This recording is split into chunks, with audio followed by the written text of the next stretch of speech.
안녕하세요. 꾸꾸언니아입니다. 오늘은요, 왜 공허함을 느끼는지, 또 어떻게 공허함을 치유해 볼 수 있는지 팁들을 좀 방출해 보도록 할게요. 네, 영상 끝까지 봐주시면요, 좀 많은 것들을 얻어가실 수 있으실 것 같아요. 여러분 혹시 어린 시절에 불행했던 감정이 생각나면, 아니야, 난 불행하지 않았어. 나만큼 부유하고 문화적으로 풍족한 유년 시절을 보낸 사람도 드물다라고 생각하시진 않나요? 네, 물질적으로 풍요롭고 또 과정이 원만했다고 느끼더라도 정서적으로 거절을 받거나 방치되면요, 자기 자신을 잘 느끼지 못하는 고통 속에서 살아갈 수 있습니다. 그리고 정서적 방치를 받은 사람들은요, 깊은 공허감에 시달려요. 공허감은 텅 빈 마음이잖아요. 아무것도 없는 마음이죠. 스스로도 아무것도 아닌 껍데기처럼 느껴져요.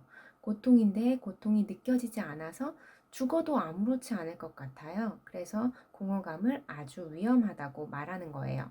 어린 시절에 고통이 떠오르면요, 부모님의 양육이 충분하지 않았다는 사실을 인정하기가 어려워요. 부모님이 나를 키우기 위해 자신이 희생한 걸 생각하면 죄책감이 느껴지잖아요.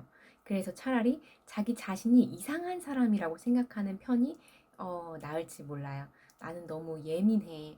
나는 과민 반응했어. 기질 자체가 우울해. 나는 이상한 사람이야. 병신이야. 고칠 수 없어. 난 쓰레기야. 네, 이렇게 감정적으로 자기를 몰아갑니다. 부모님의 양육을 탓할 수가 없어서 자기 자신을 탓하게 되면요, 말도 안 되는 내면의 소리로 인생 전체가 망가져 버려요. 애쓰며 자녀를 키운 부모님을 존경하고 사랑해야 되죠. 하지만 부모도 인간이기에 어쩔 수 없이 완벽할 수 없었음을 인식해야 돼요. 그래야 나의 부족하고 빈자리를 발견하고 스스로 채워줄 수 있습니다. 있는 그대로 자기 자신을 만나는 거죠. 네, 있는 그대로 내 모습이 어떨 것 같나요? 못생기고 뚱뚱하고 너무 말랐고 인기 없고 자신감이 부족하고 거짓말하고, 부족한 점은 누구나 있는 거예요. 남에게 말할 수 없는 비밀도 누구나 있고요. 완벽할 수 없다고 받아들이고 그럼에도 나한테 훌륭한 것들이 있잖아요. 그걸 기뻐하는 거예요. 공허함은요, 고통스러워요. 혼자라는 느낌도 그렇고요. 그걸 피하기 위해 대단한 사람이 되려고 이제 노력하잖아요. 그러면 결국 쓰레기 같은 나를 만나게 됩니다. 신만이 완벽하고 완전해요. 신이 되려고 하지 말고 또 쓰레기가 되지도 말고 그냥 인간이 되는 거예요. 인간적인 나의 모습을 좋아하는 겁니다. 신, 쓰레기, 양극에서 왔다 갔다 하다 보면요, 완전히 소진돼 버려요. 내가 잘할 때도 못하는 것들이 있다는 걸 함께 느끼고, 내가 사람들 실망시킬 때도 그럼에도 사랑스러운 면들이 있다는 걸 받아들여야 돼요. 그래서 이제 어디에도 치우치지 않게 애를 써보는 거예요. 그럼 훨씬 더 자신이 가치 있게 느껴지는 날이 와요. 이걸 계속 연속적으로 하다 보면요, 삶의 자유함을 느끼게 됩니다. 삶에 힘든 일이 찾아와도 내가 여기서 얻을 것도 있겠구나. 말도 안 되는 상황에서 초인적인 기대가 생겨요. 네, 좋은 일이 생겨도 내 인생 여기서 대박 나는구나 교만하지 않게 되고, 진짜 내가 원하는 것과 원하지 않는 것들이 좀 분명해지고 나만의 이야기들이 쌓여갑니다. 대단히 좋은 것도 없고요. 대단히 싫은 것도 없어요. 그 안에서 되게 자유함이 생기거든요. 고통을 잊기 위해서 막 꼴이 나는 삶을 살아요. 성취를 가장 큰 목적으로 두고 살아갑니다. 그러다 보면요, 지쳐서 아무것도 못하는 날이 와요. 나락에 떨어지는 것 같고 다시는 못 일어설 것 같죠. 그럴 때요, 방치된 자기 자신을 만날 때라고 생각해요. 꼭 돈을 벌고 외부적인 영향력을 미쳐야 성공이 아닌 것 같아요. 자기 자신을 알아가는 것도 큰 성공입니다. 어쩌면 그게 진짜 성공일지도 모르겠어요. 정서적으로 방치되었다는 건요, 관계 끊어짐을 의미해요.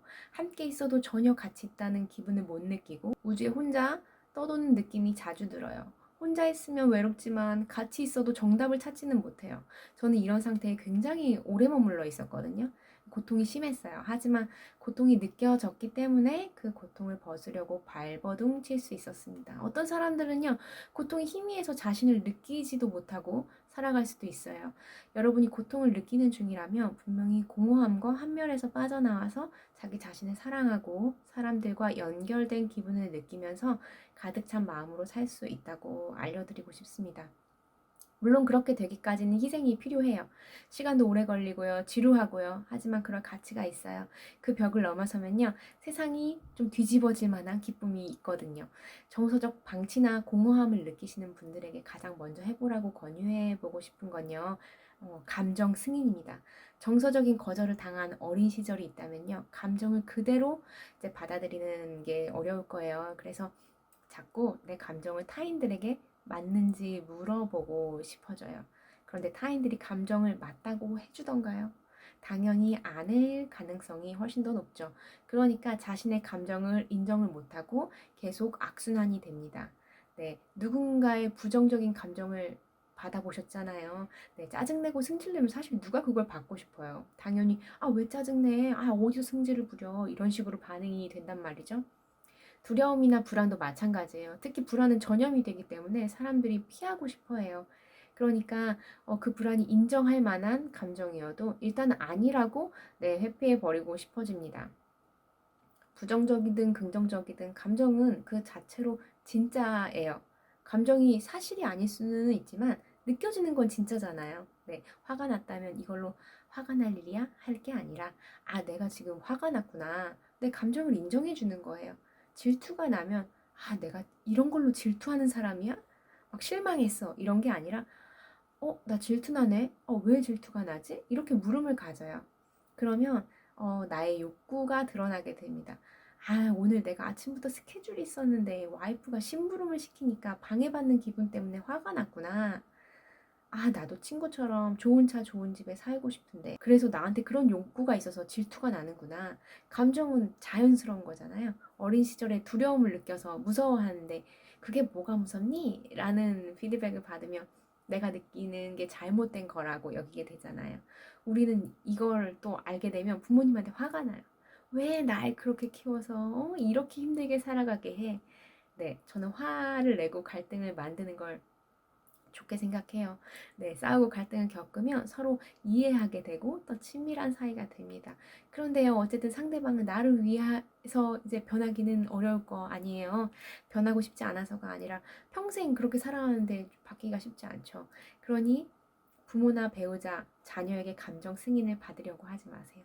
그냥 자신의 감정을 맞다고 해주면 자신의 욕구를 찾아볼 수 있게 되거든요. 네, 그러다 보면 나 자신이 상대에게 너도 맞다고 해주는 사람이 됩니다. 감정에 사실을 붙이지 마세요. 감정은 이성이 아니라서 논리적으로 설명이 안 돼요. 그게 화낼 일이야? 앞뒤가 안 맞잖아 해봤자 그 사람의 감정을 가라앉힐 수가 없다고요. 내 감정도 마찬가지고요. 나의 감정 받아줄 사람이 없으면 자꾸 감정을 승인해 줄 수 있을 것 같은 상대를 찾아 헤맵니다. 그래서 그 공허함을 사람으로 메꾸려고 해요. 이런 시도는 좋지가 않아요. 아무리 훌륭한 사람도 공허함을 메꿔주지는 못하거든요. 상대방이 줄 수 없는 걸 계속 달라고 요구하게 돼요. 결국은 실망하게 됩니다. 그래서 인간이 싫어지는 거예요. 그 중에는 외로운 사람들을 이용하는 사람들도 있어요.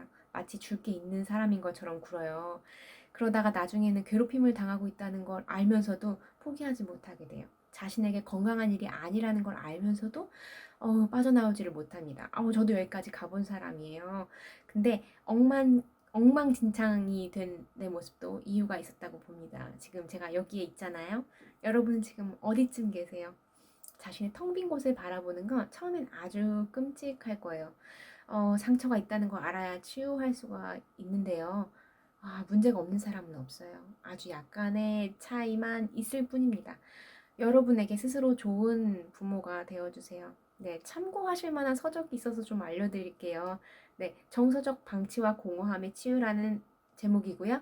심리학자 두 분이 같이 쓰신 책이에요. 2018년도에 1세를 찍었네요. 출판사는 학지사입니다. 여러분 더 궁금하신 거 있으면 책 한번 참고해 보시고요. 또 제 영상도 앞으로 많이 기대를 해주세요. 도움이 될 수 있는 것들 좀 열심히 한번 찾아보도록 하겠습니다. 네, 감사해요. 꾸건이었습니다.